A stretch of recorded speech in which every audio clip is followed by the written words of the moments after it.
한 사람의 인생이 농담처럼 느껴질 수 있을까요? 웃기 위해 시작했지만 살아남기 위해 버텼던 한 코미디언이 있습니다.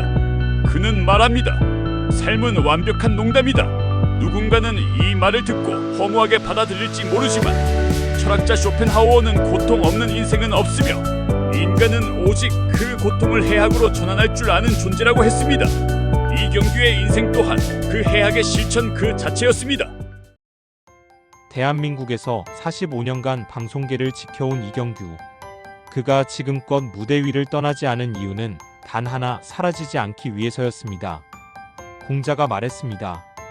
군자는 움직이지 않으면 녹슬고 물은 흐르지 않으면 썩는다. 코미디언 이경규는 흐르기를 멈추지 않은 물처럼 시대의 변화를 따라 유튜브와 OTT까지 접수했습니다. 한자리에 안주했다면 이미 사라진 사람이 되었을지도 모릅니다. 그는 말합니다. 노력하는 사람은 즐기는 사람을 못 이긴다. 천만의 말씀이다. 끝까지 버티는 사람이 이기는 거다. 이 말은 탈무드의 한 구절과 닮아 있습니다. 진정한 지혜는 끝까지 살아남은 자의 것이다. 하지만 버틴다는 건 단순히 견디는 것을 뜻하지 않습니다. 그는 자기 자신을 롤모델 삼아 끊임없이 실험하고 부딪혔습니다.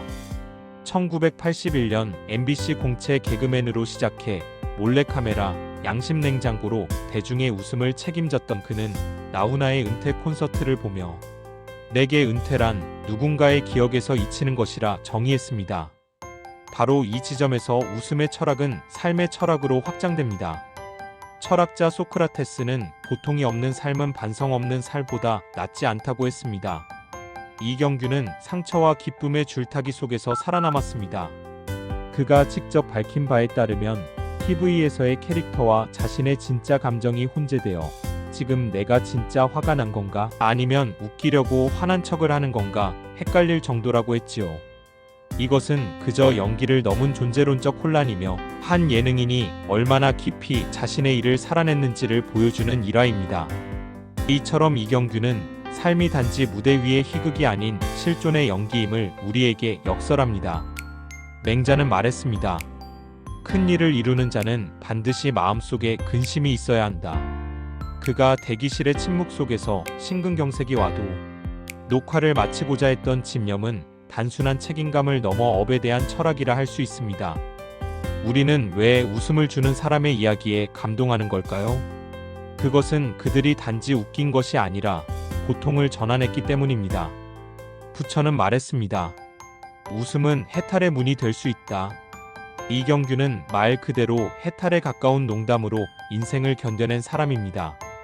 그가 강조한 것은 단순한 유머가 아닙니다.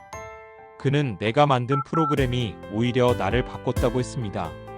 몰래카메라나 양심냉장고 같은 공익 예능은 시청자에게는 웃음과 경각심을 주었고 본인에게는 도덕적 기준이 되었습니다. 그는 음주운전을 하지 않기 위해 술은 동네에서만 마시고 차는 집에 두고 걷는다고 합니다. 그는 자신이 만든 메시지를 제일 먼저 실천하는 사람이 되어야 한다고 믿습니다. 이는 미국의 전 대통령 시어도어 루스벨트의 명언과 닮아 있습니다. 말을 하기 전에 행동하라. 말보다 행동이 더 크게 들린다. 이경규의 농담은 단지 유머가 아닙니다. 그것은 성실함과 책임, 변화 앞에 굴하지 않는 용기로 빚어진 삶의 방식이자 수많은 실패 앞에서도 다시 무대 위에 서는 사람의 품격입니다. 그렇다면 우리는 이경규처럼 삶이라는 거대한 무대 위에서 어떻게 살아남을 수 있을까요? 그가 제시한 실천 전략은 단순합니다. 그러나 단순함 속에서 날카로움이 드러납니다. 첫째, 버티는 힘을 길러야 합니다. 이경규는 45년간 단 한 주도 빠지지 않고 방송에 출연했다고 말합니다. 심근경색이 와도 녹화를 마쳤던 그는 단지 의지가 강한 것이 아니라 자리를 비우면 금방 잊히는 업계의 법칙을 알았기 때문입니다. 이는 스티브 잡스가 절반의 성공은 단지 포기하지 않는 것에서 시작된다고 말한 것과 같은 맥락입니다. 둘째, 변화의 중심에 서라.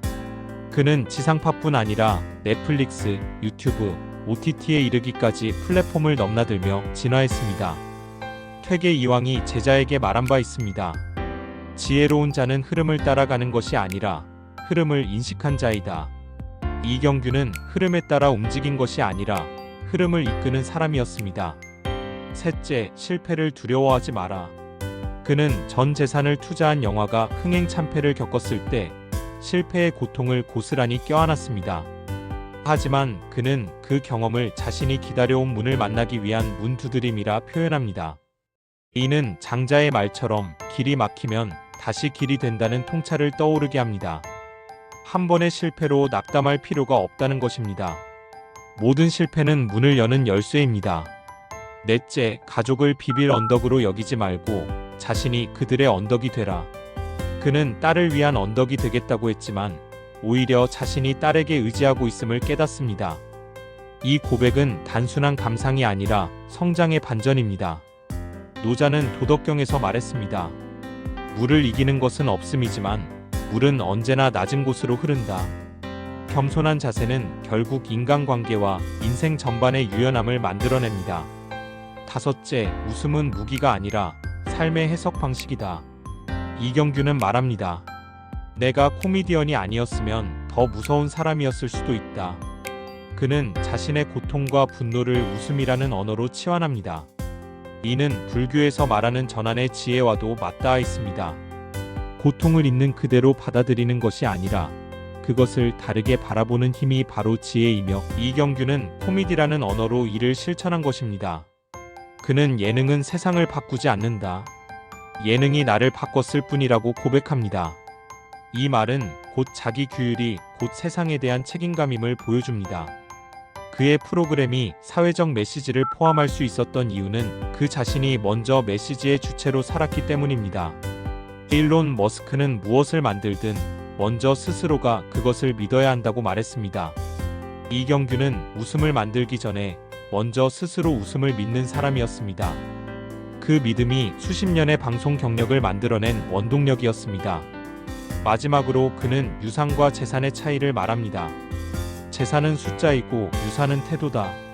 그가 딸에게 남기고 싶은 건 부동산이 아니라 버티는 태도이며 후배들에게 전하고 싶은 건 절대 박수칠 때 떠나지 말라는 메시지입니다.